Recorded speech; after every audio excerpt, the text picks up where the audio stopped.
Hello, my name is Hakon and welcome back to my channel where today I'm having a look at another portable typewriter.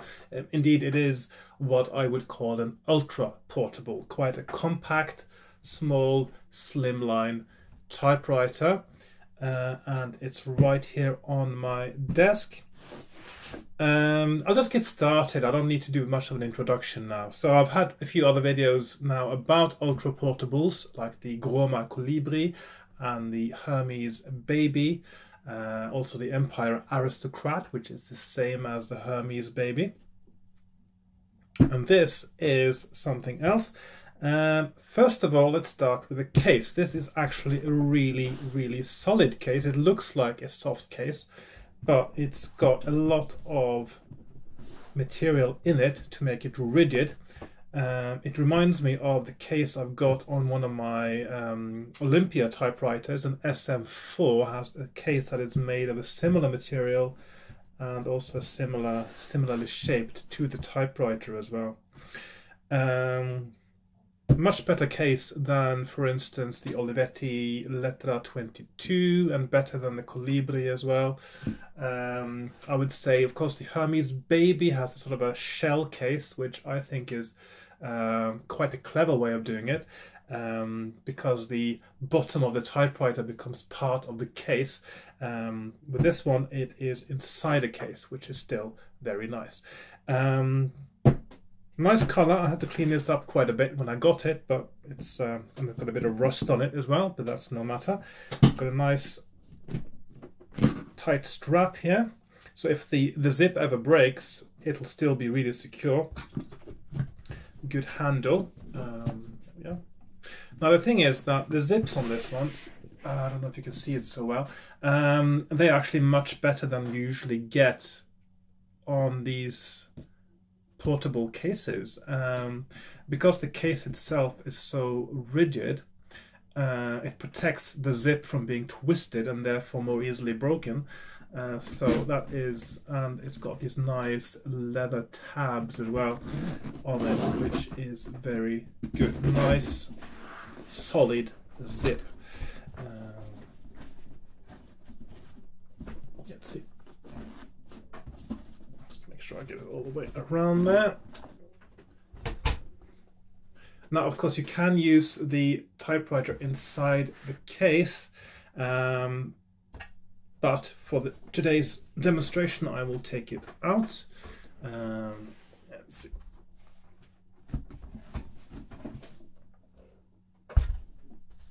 Here we have it. This is the Consul 232 ultra portable typewriter. Consul is a Czechoslovakian manufacturer, so Eastern Bloc, but it still has a certain sort of German feel to it. Of course, Consul, they would have made typewriters of all sizes. They would have had the big standard office machines. They would have had the medium-sized portable typewriters, and then of course the ultra portables, your light travel typewriters like this one. The model 232 was launched, I think, sometimes in the 60s, but there was a model before it that was called 1531, and I've seen pictures. I haven't actually seen one in person, but to me they look identical. And if you look inside the lid of the 232, in fact, it says 1531 on the part number. I think they just changed the numbers of their lineup at some point, and I don't think the 232 is significantly different to the 1531. It may, in fact, be the same machine altogether. And that's not a bad thing, because this is a really well-designed typewriter. If you want something that is light but solid and easy to repair, simple mechanics but well made. Let's just go through some of the features. So I'll start over here in the corner. So here we have the carriage return lever, which also doubles as a carriage lock now. So when this goes down like so and it locks over here, the carriage can't move that way, and of course it can't move this way unless you push the carriage release. Very nice design, very simple, but also, which you don't see on many of these kinds of locking mechanisms, it has a little sort of plastic round thing stuck into the lid there, which actually protects it from getting scraped up. The lid here is metal. The body is metal. It looks almost like it is plastic, actually. There's something about the look of it, but it is a metal construction. The carriage is nice and smooth and solid feeling. It feels, it reminds me a little bit of an Olympia Splendid. I think the Splendid has a slightly larger diameter on the platen, but otherwise it's a similar kind of feel to it. Now, continuing from the corner over here, we have the line distance regulator, which has 3 settings. So one single line distance, 1.5, or double line distance. And it's a very simple mechanism over here. You can see here the carriage return lever, how the mechanism actually works. It's just a little hook that goes into this ratchet mechanism on the platen, and it just pulls it back, and the line distance lever actually decides where the hook engages with the platen. So very simple mechanical design, but of course it's well made and it functions really well. To continue over here, we got our margin settings here. The left one here is a little bit stiff, but it's fine. And the right one is a little bit stiffer because it probably has been used a lot less. When I type, I usually don't use the right margin at all. I only use the left one. So, and the right one, I just keep track of where I am on the page. In the middle here, there should have been a spring release here, I think, for the paper feed rest, the paper rest, but I'm not sure, I haven't looked into this, whether the spring is broken or what's going on there, but there doesn't seem to be any spring mechanism there that makes this bounce up. Not a big deal. Not to me, anyway. And the thing is, I'm not too fussed about typewriters being in perfect order. I think as long as they work and they have character, I think I'm quite happy. Over here we have the platen loosening mechanism. This actually feels like maybe it's a little bit looser than it should be. It doesn't feel as solid as I would want it, and then maybe there's something here that can be tightened, actually. I've also noticed when I feed paper through this, it has a tendency to skew a little bit. So there's something that may need adjusting here. So it's not quite as tight as it should be when the platen release is disengaged. So here we have the carriage released. That's nice and solid feeling, so that's quite a good action to it. I'll just have a little look under the lid as well. Now the lid is really well made. It's very simple construction again, and it's just got these 2 springs that hold it in place. So it's got these hooks here, and it just hooks in, and the springs go against these little tabs here, and it holds it in place. I'll just keep that off for a few moments. As you can see, actually, you can see it's a very simple construction here. It's very simple mechanical construction from the keys to the segment. So nothing complicated, but it still is really well made and solid. And this is one of the things I actually quite like about it, and it makes it lighter as well. By having a simple mechanical construction, you reduce a lot of weight, because whenever you make the construction more complicated, you add metal to a typewriter, and metal is heavy. So very nice. A nice rest here for the type slugs, the type bars. Nice and wide. It goes all the way to the ribbon spools. I do have some typewriters, I think, where the rest ends right at the edge of where the type bars are, and I have had cases where the type bar on this side has managed to sort of go below and get stuck on the side of the rest, which isn't that good.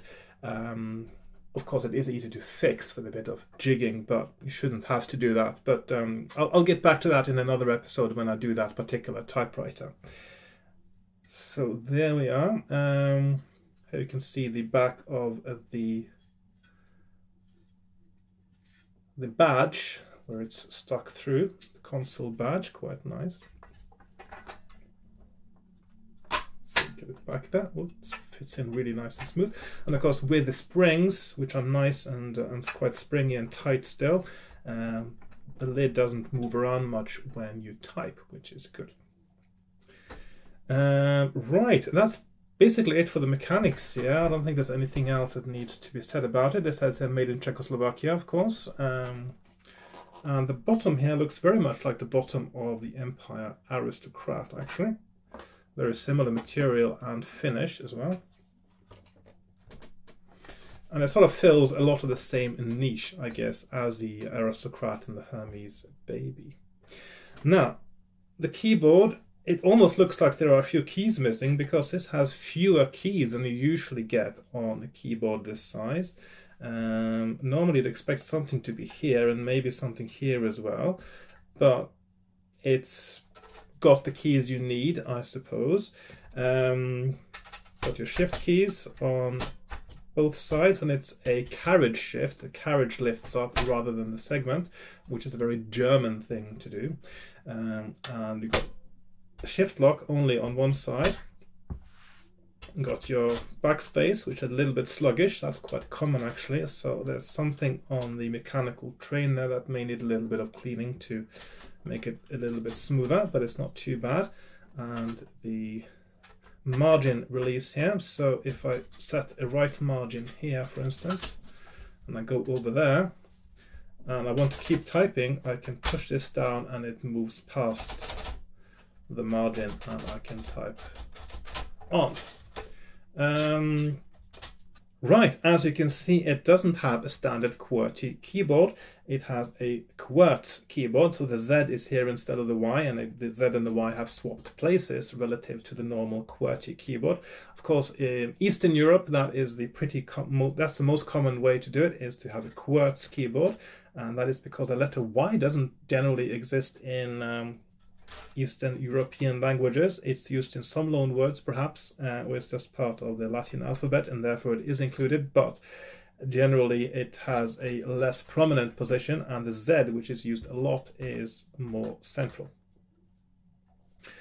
So this is a Polish keyboard, and it has the special letters that exist in Polish right over here on the right side. So you have the Z with a little dot over it. The dot, I think, is called a kropka. So Z kropka. It has the dead key for acute and grave accents, which is useful over here. And it also had the acute accent already over the lowercase letters Z, O, S, N, and C. The acute accent in that case in Polish isn't known as an acute accent. It's called kreska. It is considered a different thing, actually. It just looks the same as an acute accent. So it, for instance, on the Z, it goes from being a Z to being a zh. When you have that accent over it, and the same with the S becomes an sh. For the N, it becomes a palatalized letter, so ny. So like the Spanish N with a tilde, basically it's the same thing as that. The C, I suppose, is a ch, I think. The O, I think that is pronounced like U, which is the same as the letter U would be pronounced. Historically, they were different. And then you have these two odd ones down here, the E and the A, with a little tail on it. And it is called a little tail, ogonek in Polish. It's similar to the cedille, the little hook you get under a C in French, but I think it actually goes the other way. So it is a different diacritic. And these are the nasal vowels, so and ah. And also sometimes they aren't nasalized, but they will change other sounds near it, or they will add a sound like an N or an N or an depending on what comes next. And then you have the telltale L with a line across, and that stroke across is called kreska ukoshna. And that turns, historically it used to be a thick L, an O sound, but it turned into a W sound gradually in Polish over time, and that's how you pronounce it now, unless you're being very theatrical or very old-fashioned. So those are the special keys. I quite like having that. Now it's a little bit tricky, even if you're looking for a typewriter with a Polish keyboard, they're not that easy to find. During the Eastern Bloc era, owning a typewriter was a very special thing in Poland. The thing was that the authorities in Poland, and also I believe in East Germany as well, they had the idea that ownership of a typewriter was something that enabled you to perform seditious acts against the government, because you can type something and you can use carbon paper to replicate things, and you can mass produce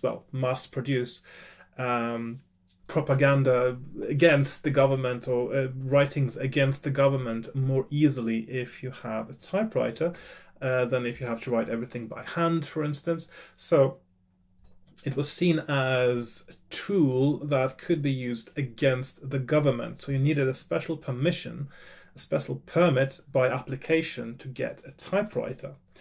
And so you needed a typewriter license. And when you got your typewriter, a type sample from your particular typewriter would also be kept on file with the secret state police, and part of your file, which would be on everyone, just to be sure if some illegal writings surfaced, they could compare it to the type samples in the files, and they could find out what typewriter it came from. So they were really trying to keep track of typewriters, and the ownership, I presume, of an unlicensed typewriter would have been quite a serious crime, and you would get thrown into prison or worse. So there you have it. Typewriters from the from Poland in that era can be a little bit tricky to find. They do exist, but they aren't as plentiful as they would be, for instance, for an American keyboard or a UK keyboard, or most other keyboards. The Polish ones, you don't get so many of them. Right, so let's have a little look at how this types. Let's do 2 sheets. The platen on this one is actually quite nice and soft, so I don't really need to use 2 sheets of paper, but it's a good habit to have that instead of using just 1 sheet, you always use 2. So there we are. So of course with this one, because it is Polish, you can type things that are, well, Polish words, I suppose. So like, I don't know many Polish words. So there is,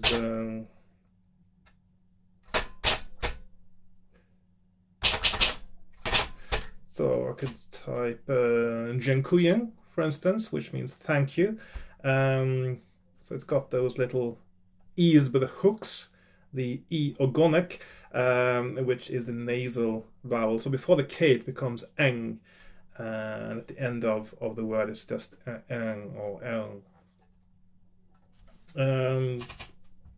What else could we do? Yeah, I'll just type all the. It's nice to just see what they look like now. These. I see the ribbon was a little bit uneven there. It's a little bit strange typing on this now using the Polish letters, because of the way that some of them are on the uppercase, and well, they're all lowercase letters, these ones over here, but you have to use the shift to use so many of these, which is a little bit strange if you're not used to it. So there we are, very nice. Now, it's not the quietest typewriter, but it's quite a comfortable sound. I think it's not too clunky or anything. And of course the mechanics of this, quite simple, as I pointed out earlier. It's quite snappy, kind of.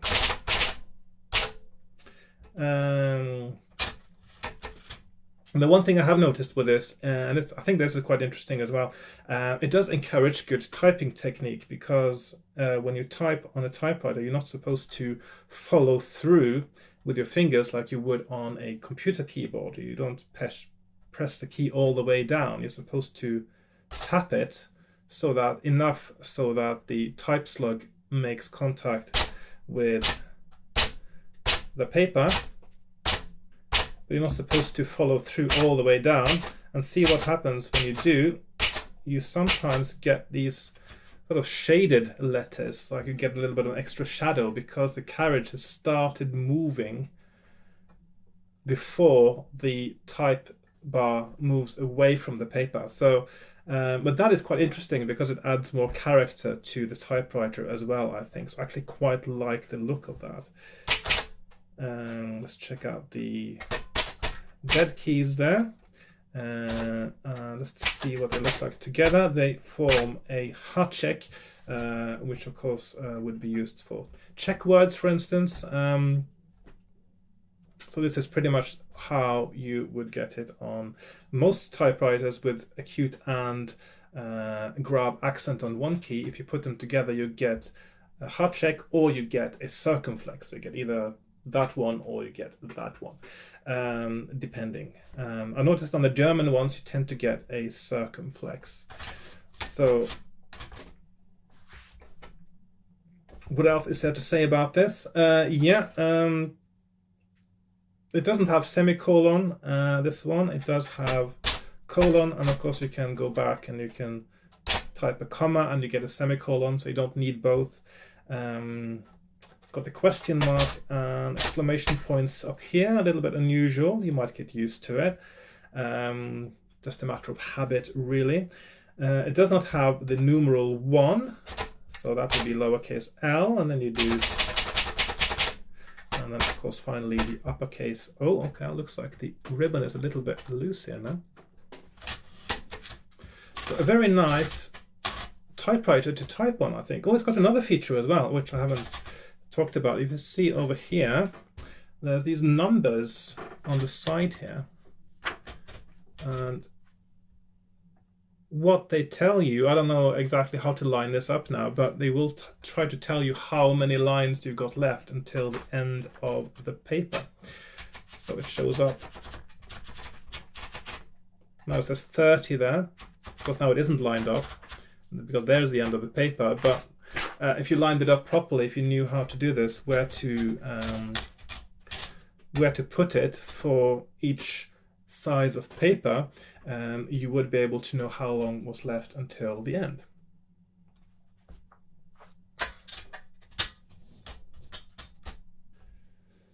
Right, what else is there to say about this? Yeah, so it's made in Czechoslovakia, and the thing is, lots of people might think that being Eastern Bloc, a Czechoslovakian-made typewriter may not be that good quality. That probably isn't quite true. This is actually a really well-made typewriter. It feels a little bit like, feels a bit like a German one to me in many ways.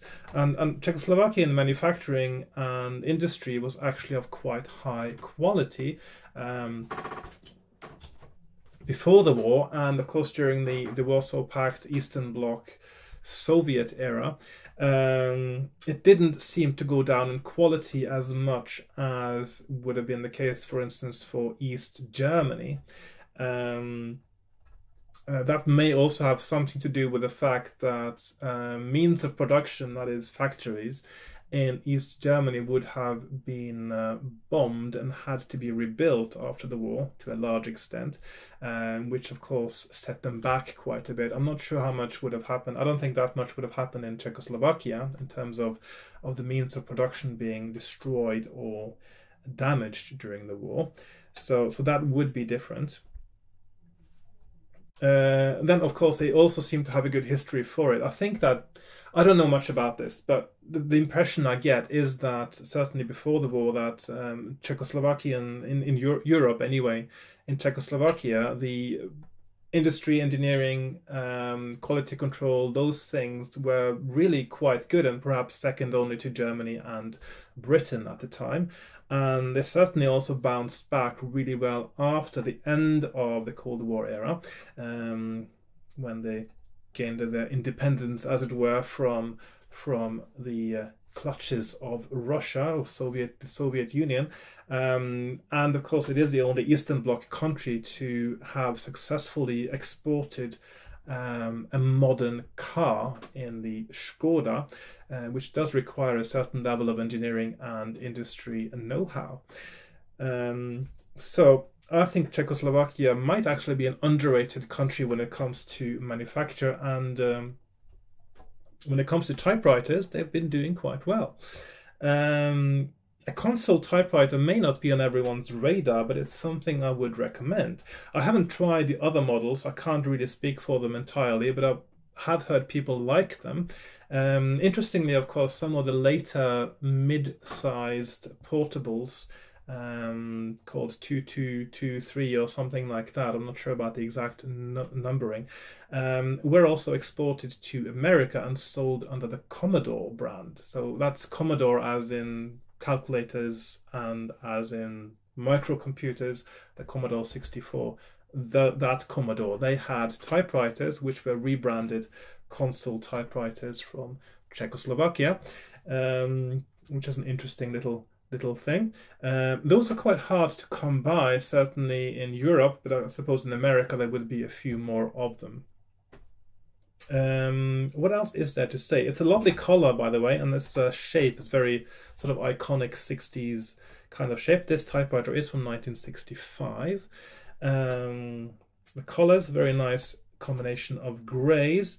The badge would have been a much lighter color, close to white, presumably. It wouldn't have been entirely white. Actually, if I take the lid off again, you can see that it hasn't changed that much. It's yellowed a little bit, but the color isn't super different. It's still a sort of an ivory almost color, or an off-white eggshell kind of color to it.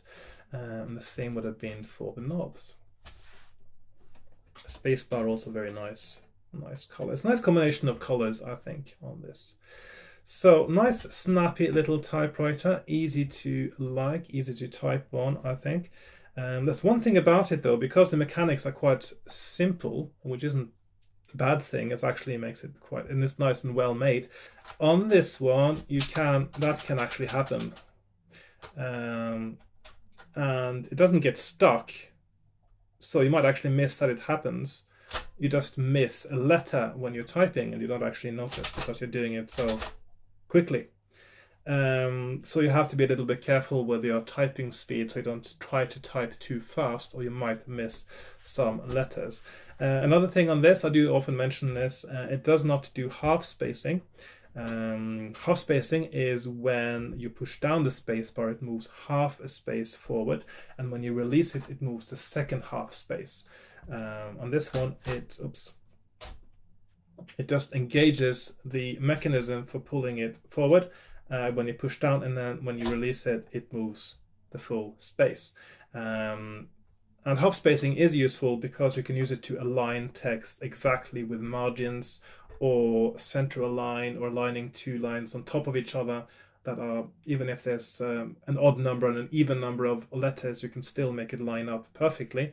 You can also use it to squeeze in an extra letter if you're correcting, for instance. So there are other things you can do with it. And I have mentioned it before in my video on the Olympia Traveler Deluxe, because that has half spacing. But I probably will mention it again when I get to a typewriter in these videos that has half spacing. So that is the Consul 232 Czechoslovakian typewriter. Very nice and light, very light, ultra portable, well made, good engineering. As far as I can tell, it is solid and durable, nice and comfortable to type on. It feels like it would be easy to repair if there is something wrong with it. Simple mechanics that work well. So quite a nice little thing to have in one's collection, and I do like typing on this. And if I ever need to type in Polish, of course, this is the one I've got, because they are not easy to get Polish language typewriters. So yeah, that's it. I think that's all I have to say about it. I can't think of anything else now that I wanted to mention in this video. So if you enjoyed this, if you liked it, please put a like as well on this video on YouTube. Please share, please comment, please subscribe if you haven't done so already. If you do like content about typewriters, I will make more videos about typewriters. I've got a collection of 27. I will make videos about all of them at least once. Sometimes I will do comparisons, sometimes I will talk about particular features perhaps. I may revisit some of the ones I've done before. I may talk more about typewriter history. I don't know, I haven't decided how to do that yet. I'm just doing it one at a time as I feel like it. So today I wanted to talk about the Consul 232 typewriter, one of my favorites, which is something I will say about many of my typewriters, because they are all different and they all have interesting and different personalities and character that makes it interesting to me. So there you go. So thanks again for watching, and I'll see you next time. Goodbye for now. Bye bye.